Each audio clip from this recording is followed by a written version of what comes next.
Hello, Matt. Hey, Rick, what's happening, man? You, brother, you. What's cracking, man? No, I'm just ready to go. You ready to talk about the COVID? You want to do that again? Oh, yeah, the COVID. God, man. Did you know? Well, you know they're closing gyms, right? So they've closed Arizona. Yeah, I saw they're in some parts of Florida as well. Miami, South Dade, Miami. So they reclosed. Actually, it's funny because a lot of our friends and, folks that we know in the industry are actually on the news. So one is the CEO of Mountainside Fitness out in, he and I spoke on an event together a year or 2 years ago, something like that. Great dude. 18 clubs in Phoenix area. Yep. All around Arizona. And he's actually suing to petition to stay open, right, until they can get to this final court date to decide whether it's constitutional essentially or not to be able to just close the business. And the argument is, and same thing for my buddy Matt Pack, who owns a place down in Miami. He was on the news talking about it's just wrecking my business. Now, we'll pivot, we'll do what we have to do, but give me a break, I think the give me a break thing stems from the fact that there's no relevant data to point towards gyms. It's funny because I try to see it from both sides of it. When I look at it from the gym side, the entrepreneur side, I get it. And I'm defensive as well because I'm in the fitness industry and I don't understand. I haven't seen any data that would support that gyms are spreading COVID any greater than any other type of gym. Yeah. Especially our model, right? Where you're getting 12 people in here at a time. It's like, come on, bro. When we're all spread out, there's no possible way. The cleanest place they're ever going to go if they leave the house. It's just like it's expendable. It's an easy thing to close. It's an easy target, to put in the crosshairs because people think of like tons of people breathing all over each other. And you have to do something because your cases are spiking and no one's talking about the fact that there were protests, which I'm down for protests. But the fact is, if you cram a bunch of people together for good reasons or not, sure, the virus is going to spread. So as a reaction to that, to just point at a specific business and say them, but not all these other businesses. You can't really even say a specific business. I mean, gym is... there's a lot of different types of gyms. Well, yeah, okay, so let's just say gyms in general. It's like, well, what about every other place that we go, right. And then what about different types of gyms, right? You can't even say all gyms because they're drastically different. So I don't know. I do understand both sides of it though, because I think from someone who's maybe not affected by this and they are maybe on the side of being more nervous, they might just see any movement to shut anything down as a positive. And any resistance to that is self-serving, and it's all about this entrepreneur making money. But I can tell you, I know the guy from Mountainside. He's a great dude, and he's not. It's not a money grab. I mean, he made in an address that he did to the press.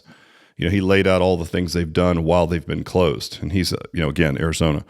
But they donated all their parking lot space for testing and all. I mean, they did all of these things to help the community. All right. Like retrained all their staff, like 1,500 employees. Wow. Yeah, all these different things, did all these protocols, removed cardio equipment, put in cleaning protocols, all these things to reopened, only to have, and he felt like he was this big part of the solution, right? Only to have the government be like, no, gyms. So he's just unfairly targeted. So I see that too. And so I don't think that if you're on the side of being more nervous and you think the gyms are being self-serving and staying open, I would say that's not true. You're going to get it from everywhere. Yeah, that's true. There is no right answer right now. What about all the people at Home Depot? Well, I know. But I mean, it's an endless, it's just like a rabbit hole that we'd never finish, right? It's like there's no bottom to this thing of how many businesses in different ways and conflicting data. I mean, dude, it's all over the place. So at the end of the day, I think what I want to talk about with you today, Matt, is that's the environment that we have. We have seen a spike in cases, which is not surprising. I think if you just look at going from lockdown to not lockdown, regardless, you're going to see it. Sure. But all that being said, those are things out of our control, and we're big on control the things you can, try to let go of the things that you can't control.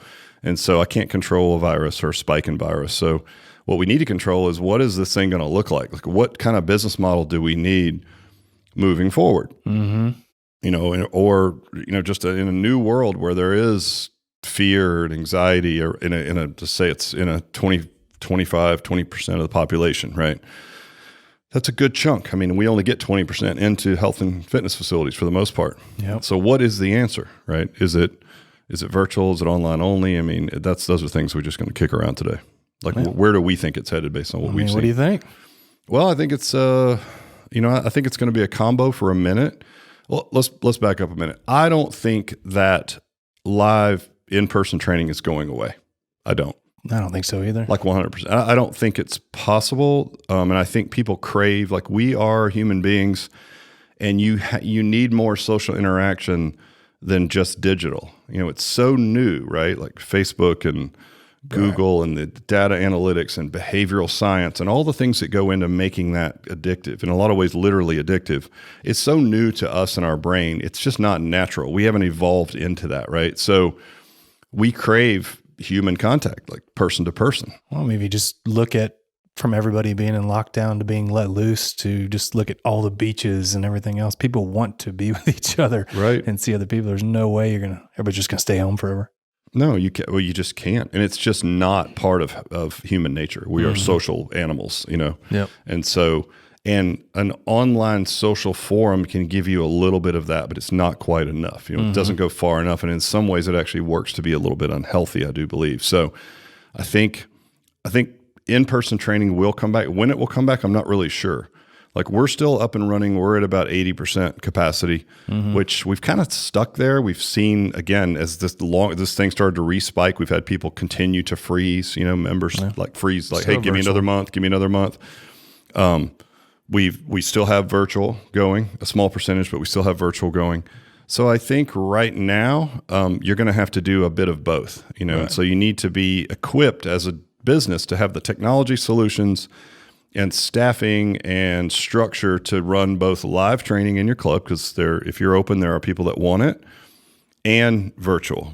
And I think if you're going to do virtual, so let's talk about that. So live training, we talked about, we beat this dead horse already, which is social distancing. Use your own equipment. Stay away from each other. Do all the things that you need to do to build consumer confidence. Yep, all the cleaning stuff, everything. Exactly, like that. And all the cleaning protocols. You okay?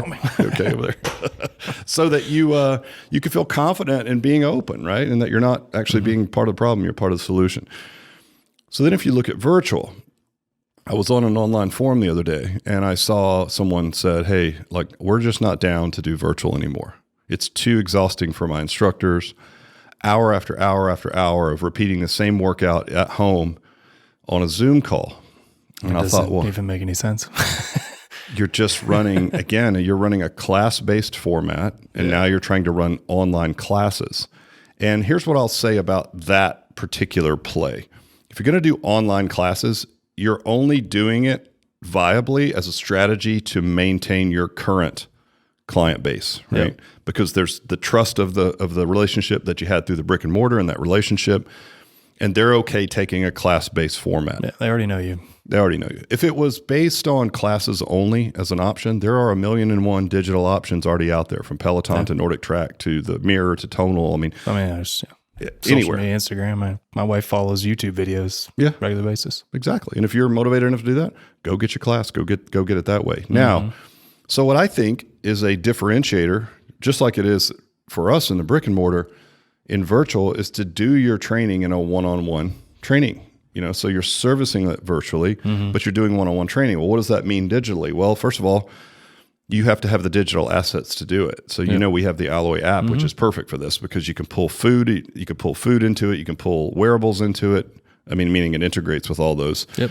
You can hold people accountable to several different types of metrics, whether it be nutrition, activity, steps, strength training workouts, increasing weight. Well, there's a million different ways you can go. But when we talk about getting new members, it gives you the ability to actually have a kind of evaluation process, sit down with them. You're able to create goals, habits, and everything that they can see, which is, like you said, you're not going to get people that aren't working out in gyms just through Zoom workouts. Like, they're not going to just come join your gym for a video.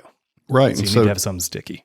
Exactly. And to the point of that business owner that said, hey, we're not down to do virtual. My instructors are exhausted. It's like, well, that's not the way to do it, is basically what I'm saying. I don't think that's a viable solution for clubs long term. If you want to take your brand outside your four walls, doing free classes is fine for brand building, but it's not sticky. You're not going to have anybody stick around. So if you want to have a viable virtual training business, you need to service it in a more personal way. So I would say, think about one-on-one training being serviced virtually. Yep. And you first have to do that again. You have to have the right vehicle. So I like the app. It's amazing. It works really well. I got a buddy who does a lot of online business and helps other trainers and fitness centers understand. He uses our app as well. And that's all he uses. And he said it's like a perfect tool. It's a perfect tool for these times. I mean, there's people before this pandemic happened that were training thousands of clients by themselves. I mean, it's pretty crazy. I mean, it's like I said, you have the vehicle. You can fully automate things. It's wild. Yeah, it's a great. And so thankfully we had it as sort of an add-on if someone was, again, taking a summer to go down to the beach or, wintering, snowbirding down at the beach or whatever. If you were a facility that had a client in there as a brick and mortar, that you could use this as an extension of your brand to keep people paying, right? And to keep them engaged with you over time. So that's how we were using it. But boy, it ended up being the perfect tool for what's going on right now. Yeah, so having the perfect tool to be able to train your clients, it's customization. You're giving them what they need based on their health history and stuff. It's huge. What we also did find that works really well is, like we talked about, you got to have some sort of community, and we're a small group gym, right? We would actually have Zoom meetings just to hang out so that people could talk and see each other. Not Zoom workouts, but like just literal social gatherings that we would do in addition to that. And we weren't doing them like every day, but it's an easy way to sit down and have 6 people to see each other all the time. It's awesome.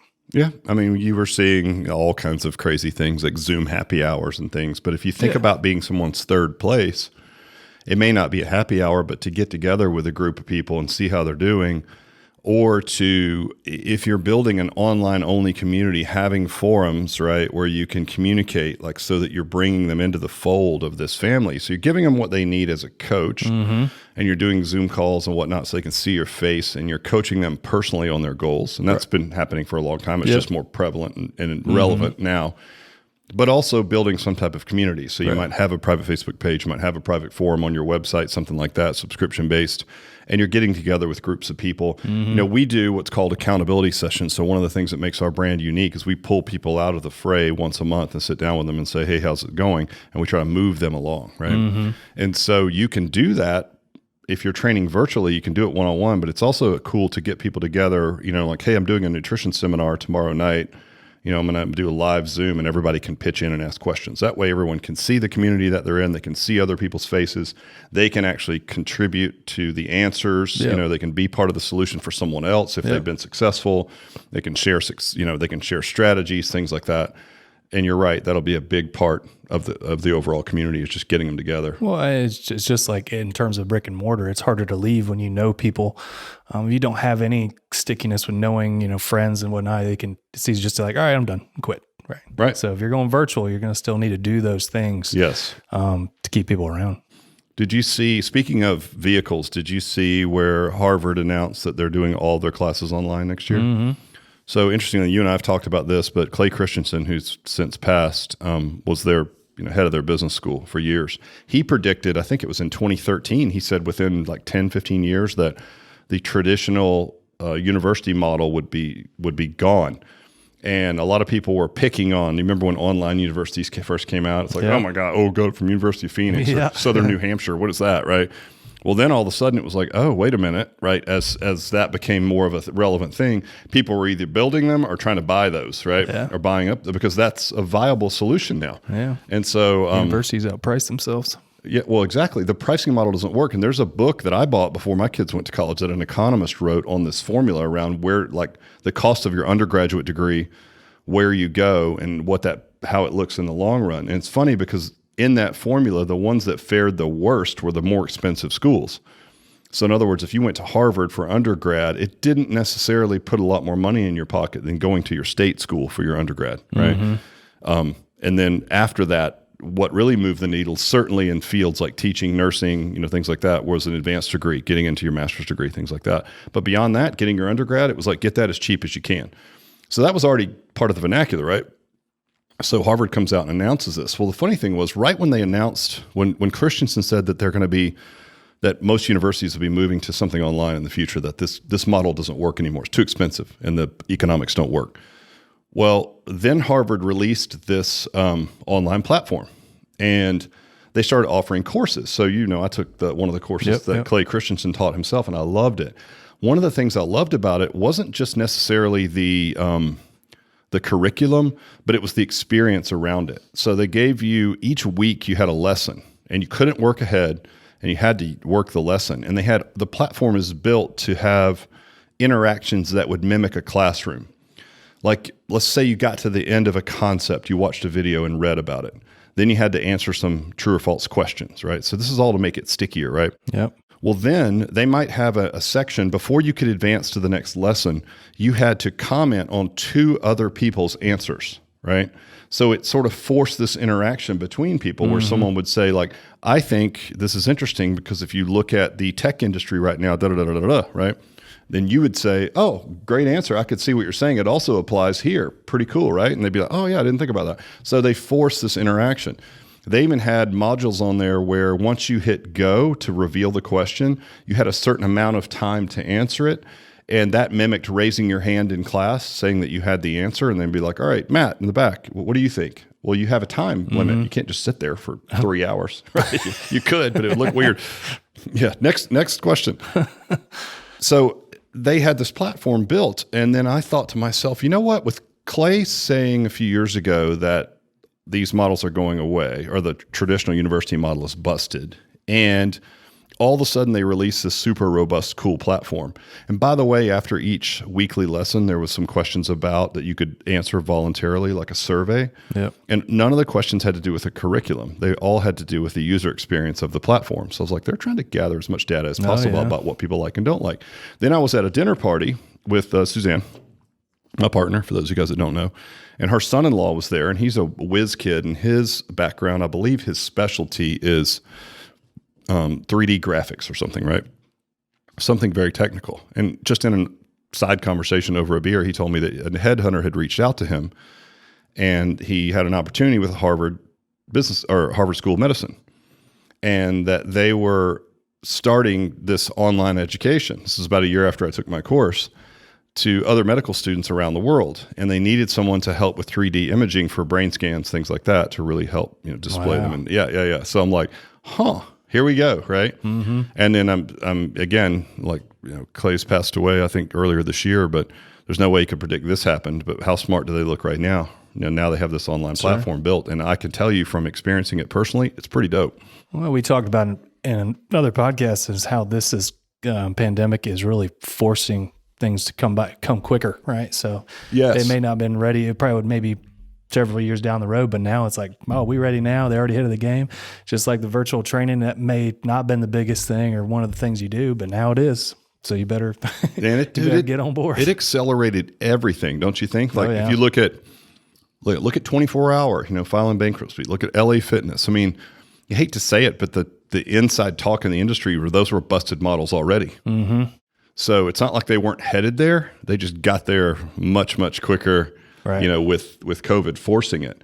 But I'd say that with everything. I think you're going to see people run out of runway in Q3, Q4. You've seen people close already. And a lot of them were probably just hanging on or were headed that way long-term anyway, with just even in a good economy with that increased, increased pressure and competition and all the things that were happening. Mm-hmm. This just literally put the pedal to the metal and just poured gas on the fire and blew it up so much quicker. So point is, you guys, I think it is going to be relevant in the future. I don't think we know exactly what it's going to look like. More evidence that you saw where Lululemon bought the mirror, way overvalued. Was it, how much did they pay for that? $500 million. Good for them. I know. It is funny, man. It's crazy how, like, even Peloton, which is a relevant company, but way overvalued as well. And so it's just the way tech works. It's mystery. It's a game behind the game going on back there all the time. But good on them. And again, it's just points towards everybody wants to be in this virtual game, whatever that is. Our stance on that virtual game is running classes, no bueno. It's got to be personal, because if there's no personal hook at all, and quite honestly, mirror and all that's fine, but if there's not a person behind it holding you accountable that you've met online or at least seen their face or had a conversation with, it's not going to be sticky. You can just hop from one option to the next. Yeah. Well, it's personal. It's built for them. And like we said, there still needs to be community aspects. And that's when they're using social media like it really is meant to be. Not to talk crap about other people, but just be in, talk to other people, learn things, like you said, have Q&As, do some Zoom kind of hangout sessions or whatever. but the personal training side needs to be built for that person, and then it's going to last. Yeah, so you have to have a tool for it, Alloy app. Yeah, that's right. Well, that's why our franchise is built for, we can handle it all, man. Well, speaking of franchise, one thing that we're forced to do, which is really cool moving forward, it's really going to help us, is in your franchise disclosure documents, so the acronym's FDD, there's something called the item 19. And that's where you disclose any financial information that you want to take to the general public. Yeah. And you can pick and choose what that is, right? So right now we've got like industry leading return per member. So, what everybody spends every month, and the industry leading retention, which we can prove based on statistics. Well, one thing that now is going to be in everyone's FDD, which is really interesting, is how did COVID-19 affect the finances of your business? So imagine, 6-8 months from now, we have a potential franchisee who's shopping. They like the idea of being in gyms or being in fitness. And they're comparing us to, say, a large box model or us to a boot camp model. Mm-hmm. And when you compare the revenue discrepancies during COVID, like how were they affected? How negatively were they affected during COVID?